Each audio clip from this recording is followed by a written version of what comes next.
and I respect it, right? And I'm a competitor, so I have a job to do as well. And I think the NFL is no stranger to controversy, but every now and then a debate erupts that shakes the foundation of how fans, analysts, and even executives view the game.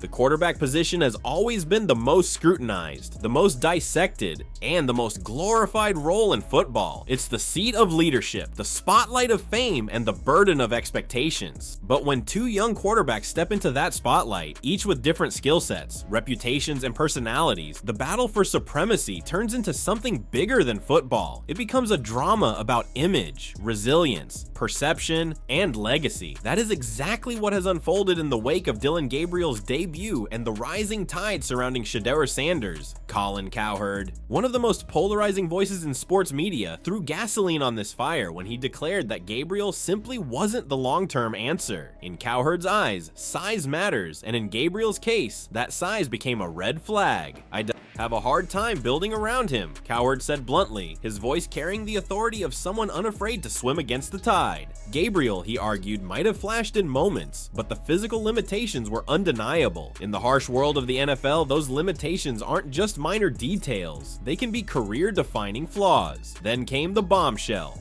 Cowherd pivoted to Shedeur Sanders, the son of Dillon Sanders, a quarterback whose name alone carries both expectation and skepticism. But for Cowherd, the decision wasn't close. He believed Shedeur had been underdrafted, undervalued, and underestimated. In his eyes, Sanders not only had the tools, but also the poise to succeed. Bigger, smoother, and sharper under pressure. Cowherd insisted that if it came down to building an offense, he would choose Sanders every time. To him, Sanders wasn't just the more talented quarterback, he was the one capable of carrying the weight of a franchise. This was not a casual observation. Cowherd went further, stating that Sanders outplayed Gabriel both in practice and in live preseason action. He reminded his audience that numbers don't lie, that performances under the same circumstances have to be measured honestly.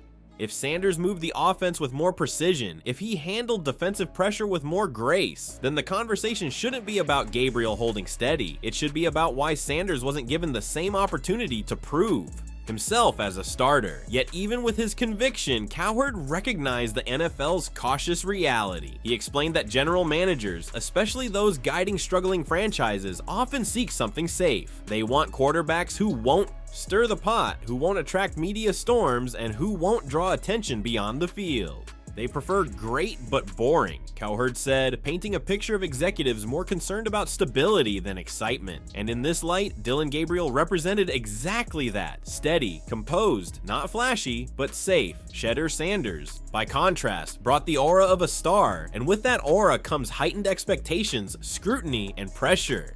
For a franchise like the Cleveland Browns, still trying to escape years of dysfunction, Cowherd suggested that the lure of steadiness might have outweighed the allure of Sanders' upside. But as is always the case in football, narratives shift. Quickly, Browns general manager Andrew Berry, who originally seemed committed to the safe choice, couldn't ignore what he had seen on the field. After Sanders delivered a masterclass performance, Berry went public with his admiration. His words carried a tone more paternal than professional, speaking not just to Sanders' talent but to his growth, his maturity, and his ability to learn from every rep. Berry praised Sanders for how he operated under pressure, how he absorbed lessons, and how he managed to display flashes of brilliance in a league that devours young quarterbacks. Suddenly, the tide began to turn. What was once framed as a debate about safety versus flash was evolving into a recognition that Sanders might be more than just hype. He might be the real thing. And when Andrew Berry praised Shedeur in that almost fatherly tone, the entire football world took notice. Because this wasn't just media chatter anymore.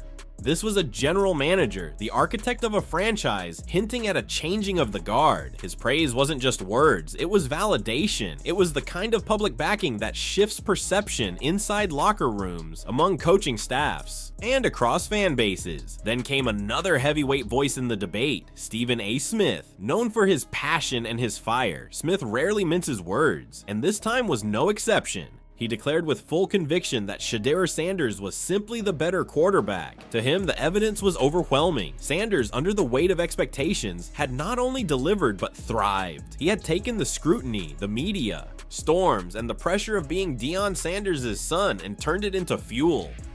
"This is what he does," Smith said. "He shines in the biggest moments." Stephen A. acknowledged Dillon Gabriel's flashes, his composure on certain drives, and his statistical positives, but he was unflinching in pointing out the gaps. Gabriel had mishaps, mistakes that couldn't be ignored, and while that alone didn't doom him, what did doom him was his response.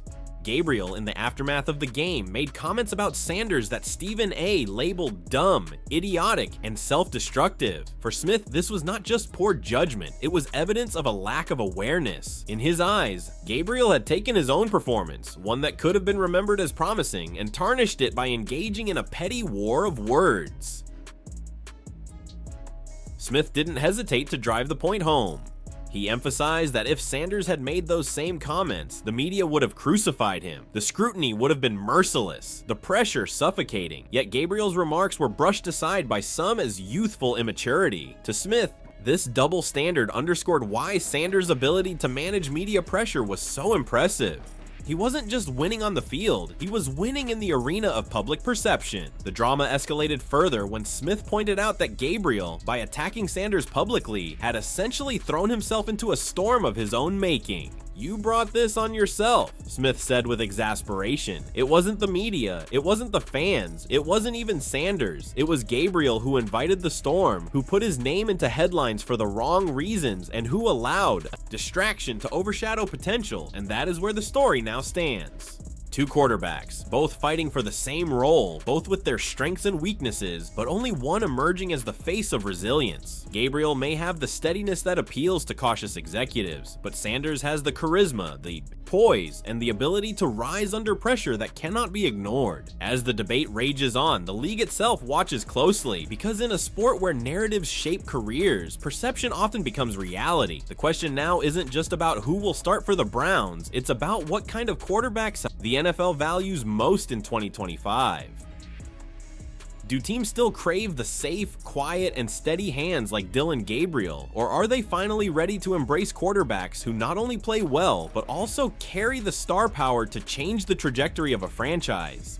Are general managers truly afraid of the pressure that comes with hype, or is Sanders proving that those who can handle it should be the ones trusted with the keys to the offense? And perhaps most importantly, this debate forces fans to ask themselves what they want in the leader of their team. Is it safety or is it greatness? Because when Colin Cowherd demands that Shedeur Sanders should start, when Stephen A. Smith insists he's the superior quarterback, and when Andrew Berry himself can't hold back admiration, the conversation has clearly shifted. What once seemed like a competition is now starting to look like a coronation. But in football, nothing is guaranteed. For Sanders, the challenge will be sustaining the momentum, proving that one standout performance isn't a fluke, but the start of something bigger. For Gabriel, the task is redemption, silencing critics, cleaning up mistakes, and proving that he has the resilience to rise above both physical limitations and self-inflicted wounds. One thing is certain, this quarterback battle has become one of the most fascinating storylines in the NFL. It isn't just about two players, it's about philosophy, image, and the future of the league. And as fans, we are left to wonder, which path will the Browns take? Which path should they take?